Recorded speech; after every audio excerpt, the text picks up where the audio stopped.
aí, pessoal, tudo bem?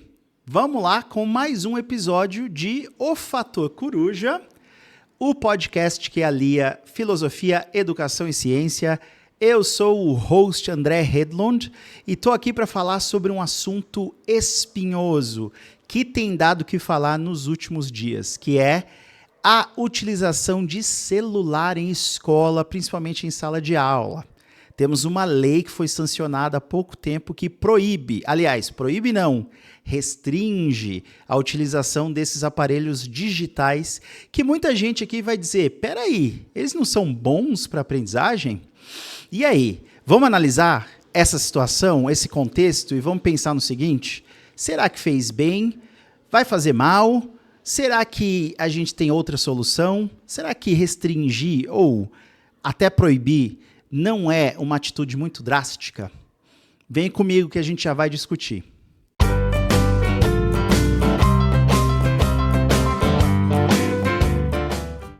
Pois bem, gente, vamos falar sobre a tal da restrição do celular, né? Eu acho que muita gente aqui já tem usado alguns argumentos do tipo, mas lembra quando veio a calculadora e disseram que as crianças não iam aprender a fazer matemática, cálculos na cabeça, porque elas estavam usando o dispositivo tal, a calculadora no caso, ou a escrita. O próprio Sócrates, diz a lenda, né? E a Atena está aqui para confirmar, lembram da Atena? Dizia que escrever fazia mal para a memória. Porque quando a gente escreve, a gente não tem que usar a memória, está registrado. E aí, isso tem um pouco a ver com consolidação de memória, potenciação de longa duração, coisas que eu já citei bastante aqui nesse podcast. É verdade isso? Escrever faz mal para a memória? Os tempos mudaram. E aí? Celular pode ou não pode na sala de aula? Eu vou ser muito sincero com vocês, gente. Muito, muito sincero, porque eu tenho acompanhado a luta que as professoras e professores enfrentam nas escolas diariamente, principalmente desde a pandemia, né, da volta a um novo normal, que todo mundo aqui sabe que não é tão normal assim. E eu digo o seguinte, eu fico muito feliz, eu celebro essa lei, porque essa lei é emergencial, ela é algo que a gente precisava. Eu sei que lei, muitas vezes, não resolve as coisas do jeito como a gente gostaria. Às vezes demora para a lei pegar, né? A gente fala muito isso no Brasil. A lei não pegou, mas quando a gente está diante de um cenário caótico, trágico, muito preocupante, a gente precisa de algum dispositivo legal para tentar reverter essa situação. E esse é o caso do uso indiscriminado, irrestrito, ilimitado do celular, principalmente entre crianças, pré-adolescentes e adolescentes. Vamos pensar até uns 16 anos. Por que eu digo isso, gente? Lá em 2022, quando eu fui convidado a participar de uma roda, de um painel, sobre a volta às aulas, depois daquele pico da pandemia, a preocupação de todo mundo do ecossistema escolar, então família, corpo docente, coordenação, gestão das escolas, era justamente o que está acontecendo com essa garotada? Por que eles estão aparentemente mais agressivos, mais impulsivos, eles estão mais deprimidos aparentemente, eles não querem mais engajar em atividades de interação social. Alguma coisa mudou. E, de fato, quando a gente olha para dados que estão saindo cada vez mais em publicações científicas, que já viraram livro, inclusive, a gente está diante de um cenário que eu fico muito triste de presenciar, de vivenciar esse tempo, porque as crianças que precisam interagir com os colegas, brincar na rua livremente, que precisam amadurecer no seu tempo, né? Cada criança tem que vivenciar alguns marcos no seu desenvolvimento cognitivo, emocional, para que ela consiga ser funcional na vida em sociedade, né? Só que a gente está misturando as coisas, está adiantando muitas coisas, está atrasando muitas coisas, e um dos grandes vilões é sim o celular. Por quê? Porque uma criança, e aí vamos pegar, sei lá, uma criança que tenha 8 anos ou 10 anos. Vamos pegar uma criança de 10 anos. Tem muita criança de 10 anos que tem um smartphone, né? Essa criança não tem condições cognitivas e emocionais de regular o que ela faz tão bem quanto a gente, porque ela precisa desenvolver certa parte do cérebro que é muito importante, que eu já falei muitas vezes também, que é o córtex pré-frontal, certo? Se ela não tem controle inibitório desenvolvido, o que impede essa criança de entrar num site que ela não deveria, de ver coisas que ela não deveria, de conhecer pessoas que ela não deveria? Nada! E isso gera um grande problema. Inclusive, a gente tem visto crianças entrando em sites que foram feitos ou que facilitam a presença de predadores sexuais, de pessoas com péssimas intenções, em sites que encorajam, inclusive, a prática de coisas do tipo automutilação. Tudo isso, gente, é muito fácil na ponta do dedo de uma criança. Porque não tem fiscalização, os pais, a família está trabalhando o dia todo e a escola não dá conta de fiscalizar a todo momento, toda hora, o que a criança está fazendo no celular. E o problema mais urgente na sala de aula tem a ver com a atenção. Como a gente bem sabe, a atenção é aquele processo cognitivo essencial para a aprendizagem. Se não tem atenção, eu não crio memória. Se eu não crio memória, eu não tenho nada para consolidar. E se eu não consolido nada como memória de longo prazo, eu não aprendo. Simples assim. Portanto, quando eu estou assistindo uma aula e o meu professor fala assim, olha, presta atenção, a gente vai aprender isso, olha aqui. E aquilo não é interessante o suficiente para eu querer prestar atenção e eu tenho acesso a esse dispositivo que me traz qualquer coisa de qualquer lugar do mundo, um vídeo engraçado, um jogo, uma música, é óbvio que o cérebro vai querer aquilo. Aquilo tem mais poder dopaminérgico, né? Ele vai gerar uma vontade muito maior, porque tem uma recompensa que faz mais sentido para você do que assistir a aula do professor, professora X. Mas isso não é bom, gente, e não adianta essa história, então o professor ele tem que fazer uma aula mais divertida, ele tem que entreter a criança, o meu filho, eu já ouvi isso de muitas mães e pais. Não, o professor não tem que entreter. A gente tem que aprender que existem momentos na vida, aliás, a vida inteira é cheia de momentos assim, nos quais a gente simplesmente tem que fazer porque tem que ser feito, porque é uma obrigação, e não porque é divertido e a gente quer fazer e é legal. É isso que está acabando com as relações sociais hoje em dia, né? Como assim a criança não vai fazer porque não é divertido? Não tem que ser divertido sempre. Tem coisa que é divertido para um e não é para o outro. Então a gente tem que estar muito atento a essas falas, ok? Lembrem-se disso. E voltando para aquele outro assunto que é o cérebro está se prejudicando, a saúde mental está prejudicada e a gente tem muitos dados para dizer isso. E tem muitos experts, especialistas da neurociência, da psicologia, da educação que estão dizendo a mesma coisa. Eu vou deixar para vocês uma dica de leitura. É esse cara aqui, o nome dele é Jonathan Haidt, e ele escreveu esse livro, A Geração Ansiosa, como a infância hiperconectada está causando uma epidemia de transtornos mentais. E olha só o que ele escreve num trecho do livro que eu achei sensacional. Estamos super protegendo nossos filhos no mundo real e não os estamos protegendo bastante na internet. Então a internet virou terra sem lei. Qualquer coisa é possível na internet, nas redes sociais, e isso causa grandes problemas. A gente tem visto um número muito preocupante no nível de ansiedade nessas faixas etárias aí. A gente tem visto depressão, a gente tem visto um aumento na taxa de suicídio entre crianças e adolescentes, principalmente meninas, e isso tem muita relação com o tipo de rede social que elas preferem acessar, que baseado em fotos, em vídeos de pessoas que vivem vidas plásticas, glamourosas, com seus corpos perfeitos. Isso causa muitos danos na cabeça de uma menina que tem 13, 14 anos. Simples assim. Ela tem que ter acesso, então, a essa ferramenta? Mas a educação de casa, as famílias, os pais têm que ensinar a usar. A gente não adianta a gente ensinar a usar, porque a criança está desenvolvendo o controle da sua impulsividade, sua regulação emocional. Não adianta. Não, e mesmo que ela consiga se controlar, talvez ela seja uma exceção, né, de um grupo muito maior de vários outros que não vão conseguir se controlar. Então, a gente tem que tirar a possibilidade de acesso irrestrito dessas crianças e adolescentes. E eu vou dizer mais, gente, acho que isso é muito importante a gente saber.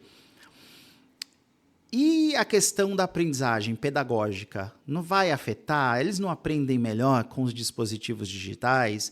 Não é essa a língua ou a linguagem dos jovens de hoje? Não é bem assim. Essa coisa de nativo digital é mito, né? Outra obra muito interessante que vocês devem ler, se vocês não acreditam em mim, é a obra do Michel Desmourget, um neurocientista francês que escreveu o livro A Fábrica de Cretinos Digitais, que eu já citei aqui no podcast também, que mostra justamente que essas ideias que a gente tem, que as crianças são peritas, vamos dizer assim, na hora de acessar dispositivos digitais. Na verdade, os dispositivos digitais que a criançada acessa, assim como a gente, eles são plug and play user-friendly, né? Que é só usar os dedos aí, é touch, é bem fácil. Será que essas crianças, e até vamos assim para uma geração anterior, para os jovens adultos de hoje que já nasceram com a internet como uma realidade, que tem lá seus 18, 20 anos, será que eles sabem, por exemplo, acessar o Google Sala de Aula para fazer o upload de um documento, né, para, enfim, um projeto? Será que eles sabem mandar e-mail? Que são ferramentas que não são obsoletas, inclusive a gente usa com bastante frequência.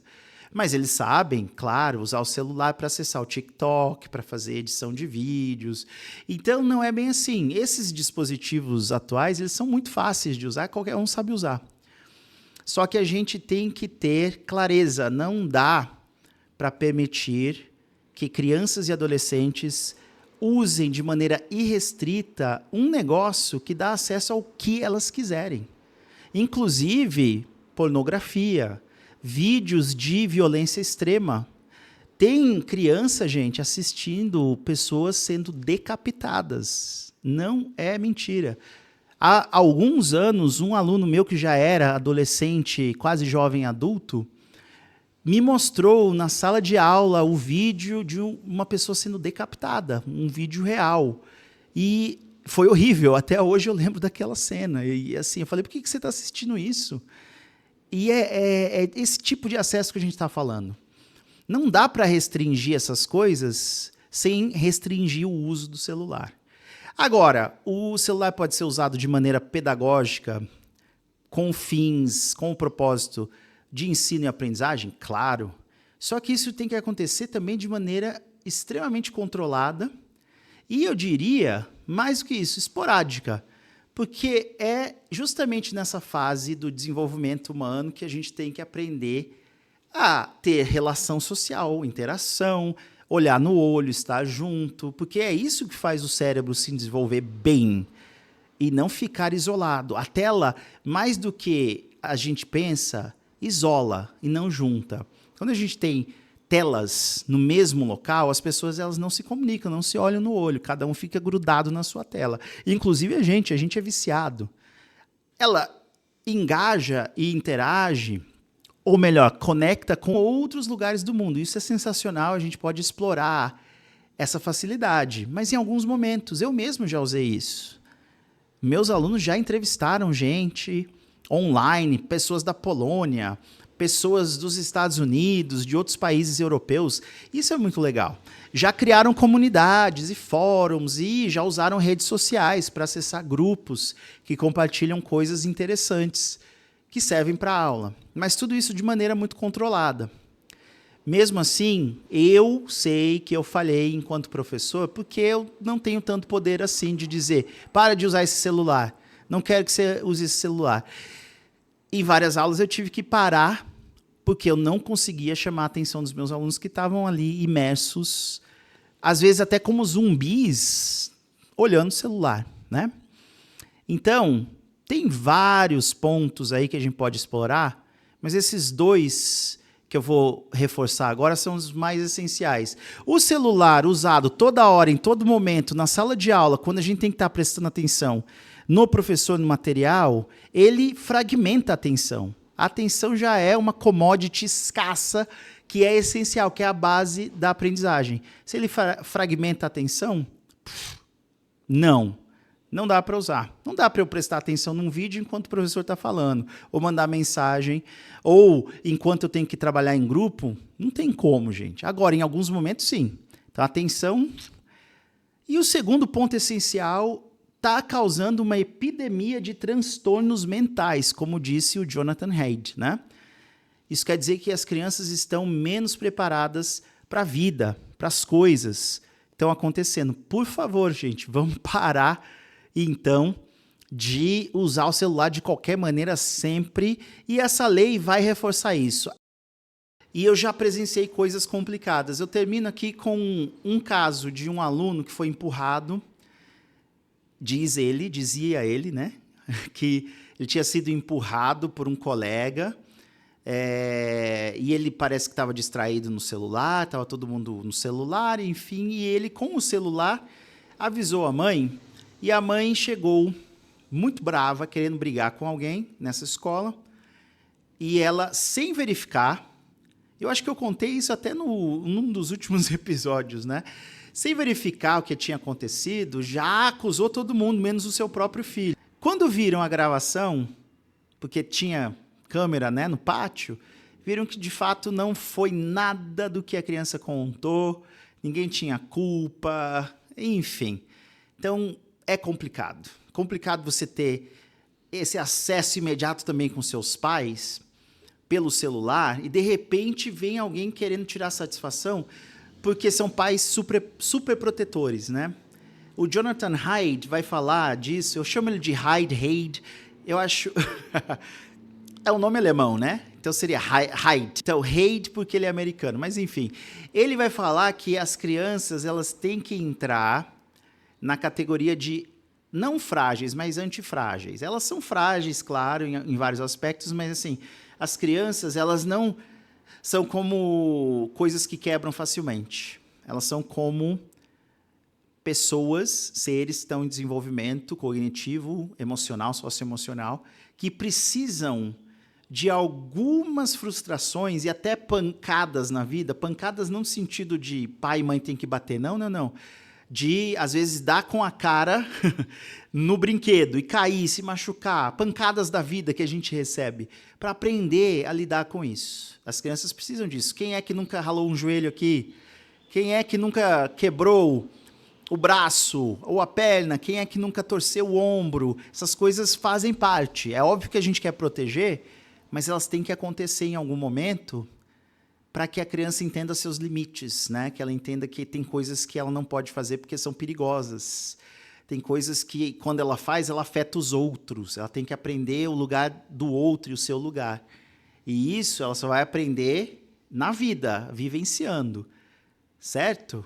Então, gente, eu gosto... Aliás, vamos lá, eu celebro essa lei, vai ser um momento de transição complicado, eu entendo que vai gerar ainda, assim, muita coisa, principalmente famílias que não vão aceitar porque precisam falar com os filhos toda hora, mas talvez isso vire um gatilho importante para a gente fazer uma mudança essencial e tentar resgatar um pouco dessa infância que deve ser uma infância rica de experiências presenciais, né?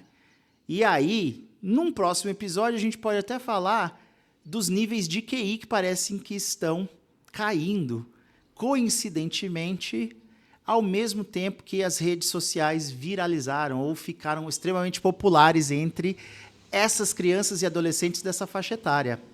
É isso, pessoal. Muito obrigado. Acabou mais um episódio do Fator Coruja.